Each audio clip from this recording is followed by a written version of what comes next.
Halo Sobat Bawaslu di seluruh Indonesia, khususnya yang berada di kota Kediri dan sekitarnya.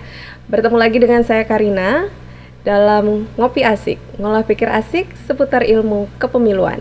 Kerjasama Bawaslu Kota Kediri dengan Dinas Kominfo Kota Kediri. Ya, Sahabat Bawaslu, kali ini saya tidak sendiri, sudah bersama saya Ketua Bawaslu Provinsi Jawa Timur, sekaligus Koordinator Divisi SDM, Bapak Muhammad Amin. Selamat siang, Bapak. Siap, selamat siang. Assalamualaikum warahmatullahi wabarakatuh. Waalaikumsalam warahmatullahi. Sehat, Bapak? Alhamdulillah. Diparingi sehat oleh Allah Subhanahu wa taala. Amin. Baik, sahabat Bawaslu dan Pak Amin, kalau kita ngobrol-ngobrol tentang tahun 2024 nih, Pak. Siap. Ini kan bisa dikatakan sebagai tahun yang sangat ditunggu begitu oleh masyarakat Indonesia, khususnya apalagi di bidang perpolitikan begitu ya. Dimana di 2024 ini adalah kita melaksanakan begitu pesta demokrasi secara serentak untuk menentukan pemimpin pilihan warga Indonesia. Siap. Begitu ya Pak ya. Nah tentu saja namanya pesta demokrasi ini pasti dibutuhkan persiapan begitu. Tidak main-main begitu ya. Harus maksimal, harus matang. Apalagi di 2024 ini ada 2 pesta demokrasi yang dilakukan secara serentak begitu ya Pak ya. Pemilu dan juga pilkada. Nah, ini bagaimana Pak kesiapan SDM dari teman-teman Bawaslu sendiri menjelang pemilu pilkada 2024? Monggo Pak Amin. Siap, terima kasih Mbak Karina. Ya. Bahwa di 2019 kita sukses melaksanakan pengawasan pemilu dengan 5 surat suara atau 5 kotak gitu betul. ya. Dan itu sudah ditengarai dan dipersiapkan oleh para pihak bahwa ini adalah pemilu yang sangat berat karena sekaligus 5 surat suara dipilih dalam suatu saat. Tapi alhamdulillah kita Bawaslu khususnya di Jawa Timur dan khususnya Kota Kediri telah melaksanakan tugas dengan baik, walaupun ya ada beberapa pihak penyelenggara termasuk di jajaran Bawaslu yang meninggal ataupun yang sakit dan semacamnya. Cuma itu sebenarnya merupakan sebuah kejadian biasa, cuma karena harus bersamaan dengan pelaksanaan pemilu dengan 5 surat suara itu, 5 kota itu, sehingga di moving lebih besar lagi. Untuk pemilihan 2024 kita sudah pengalaman baik di pelaksanaan pilkada maupun pelaksanaan pemilu. Kita di Bawaslu Kabupaten Kota mulai tahun 2018 telah menjadi sebuah lembaga resmi, lembaga permanen 5 tahun, dan telah berpengalaman melaksanakan pengawasan pelaksanaan pilkada tahun 2018, pilkada atau pemilihan kepala daerah yang waktu itu dilakukan di tahun 2018. Di 2019 kita berpengalaman pengawasan pemilu legislatif tahun 5 kota itu, termasuk pilpres di dalamnya. Betul. Terus di 2020 di sebagian kabupaten kota yang melaksanakan pilkada. Dari pengalaman ini tentu kita sudah belajar. Plus minus yang kita dapati, hambatan, rintangan yang kita temui dalam melakukan pengawasan tentu telah kita catat dengan rapi dan kita antisipasi agar tidak terjadi di pemilu 2024 maupun pemilihan. Untuk itu kita jajaran sumber daya manusia sedini mungkin termasuk penyiapan ad hoc, karena diduga atau kalau tidak ada perubahan Undang-Undang 7 2017 maka persyaratan termasuk juga pola rekrutmen tenaga ad hoc di pengawasan pemilu-pemilihan 2024 ini tidak ada jauh berbeda. Termasuk persyaratan-persyaratan krusial yang menjadi kendala di setiap rekrutmen Panwascam, Panwas Desa maupun PTPS, yaitu terkait dengan usia. Usia kita didasarkan terhadap undang-undang dalam patokan 25 tahun minimal di Bawaslu, sehingga ini juga selalu menjadi kendala dalam setiap rekrutmen. Yang kedua adalah syarat pendidikan, harus SMA atau S1 dan semacamnya, yang di sebagian daerah wilayah di Jawa Timur, termasuk kalau di Kota Kediri mungkin tidak menjadi kendala, tapi di kabupaten kota yang ada kepulauan, ada pegunungan, pedesaan, pedalaman dan semacamnya, tentu ini merupakan sebuah kendala besar.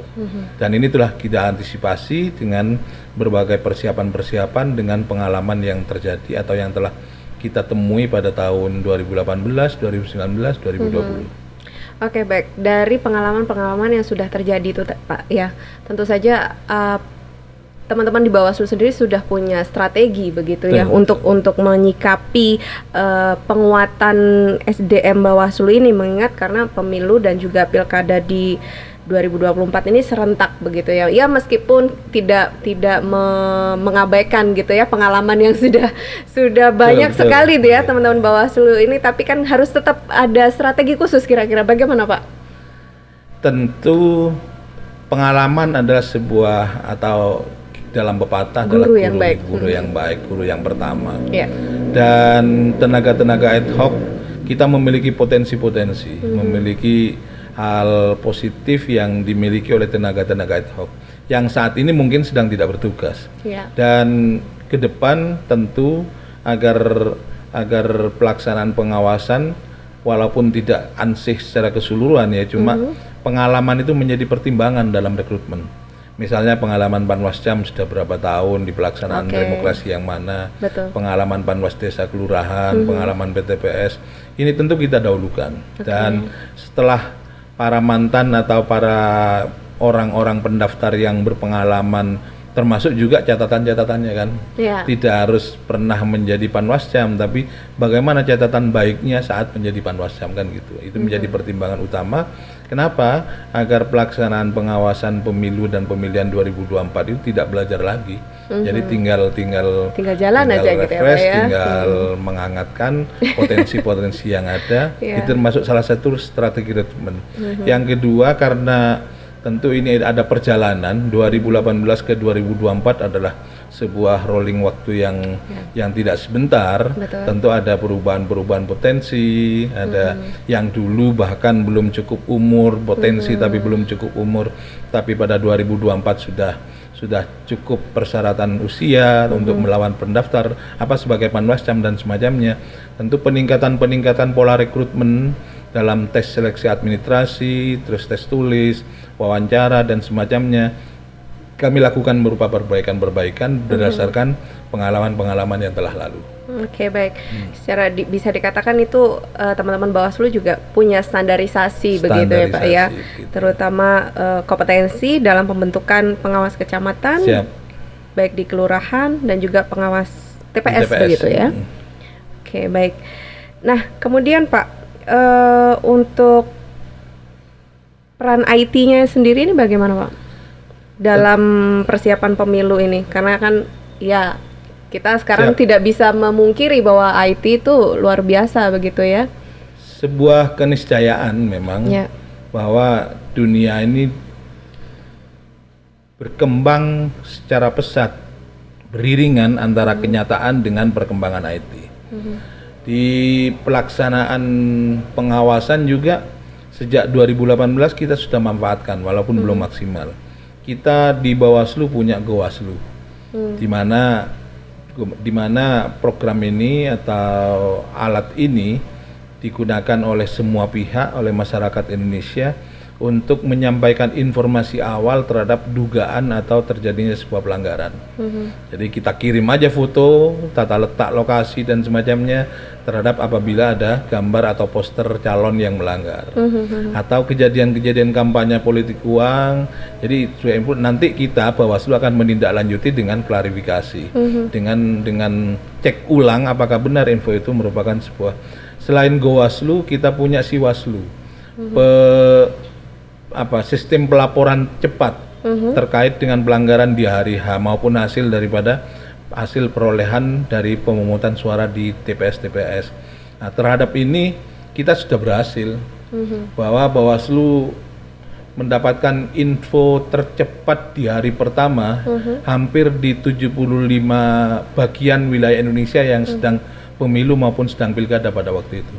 Nah, ke depan tentu meningkatnya IT ini harus dibarengi dengan kemampuan sumber daya manusia Bawaslu ad hoc yang sudah familiar dengan IT, termasuk minimal walaupun di undang-undang tidak ada syarat, yang kita butuhkan, yang kita pilih adalah mereka yang memiliki HP Android. Yang kedua bisa mengoperasikan. Punya Android tapi nggak bisa mengoperasikan kan juga nggak ada gunanya. Jadi bisa mengoperasikan sehingga akan membantu proses pelaporan dari tenaga ad hoc ke Bawaslu Kabupaten Kota terkait dengan pelanggaran atau pelaksanaan pengawasan di pemilu maupun pemilihan di tahun 2024. Oke, berarti selain SDM juga harus didukung dengan Sarpras yang menunjang ya Pak ya, apalagi demografi di Indonesia ini kan beragam begitu ya, tidak hanya semuanya di kota begitu, tapi di desa atau yang di mungkin yang agak ke dalam ini juga harus didukung begitu ya Pak ya. Termasuk kekuatan sinyal atau kekuatan, tidak bisa dipungkiri hal seperti itu sebenarnya. Kan kayak Sumeneb yang merupakan wilayah kabupaten dari wilayah provinsi Jawa Timur merupakan kendala tersendiri. Oh begitu. Di samping transport untuk menjangkau wilayah kepulauan itu, termasuk di situ kemampuan sistem jaringan komunikasinya juga mungkin belum maksimal, sehingga perlu ada beberapa penanganan khusus dari Bawaslu Jawa Timur untuk memfasilitasi teman-teman di wilayah terdepan maupun di wilayah atau daerah terpencil di pegunungan atau yang memang sulit untuk dijangkau dengan alat komunikasi. Oke, baik. Ya semoga saja segala sesuatu yang kita usahakan ini adalah pastinya untuk mendukung, untuk menyokong begitu ya Pak ya kesuksesan pemilu pilkada di 2024. Ya. Semoga teman-teman Bawaslu juga dipersiapkan dengan baik, dengan matang begitu ya Pak ya. Oke, baik, ini sebenarnya menarik sekali Pak, tapi sayang sekali kita harus segera durasi begitu. Baik sahabat Bawaslu, sekian jumpa kita kali ini. Saya Karina, mohon maaf jika ada kesalahan. Dan Bapak, kita sama-sama mengucapkan tagline Bawaslu. 1, 2, 3. Bersama rakyat awasi pemilu, bersama Bawaslu tegakkan keadilan pemilu. Sampai jumpa.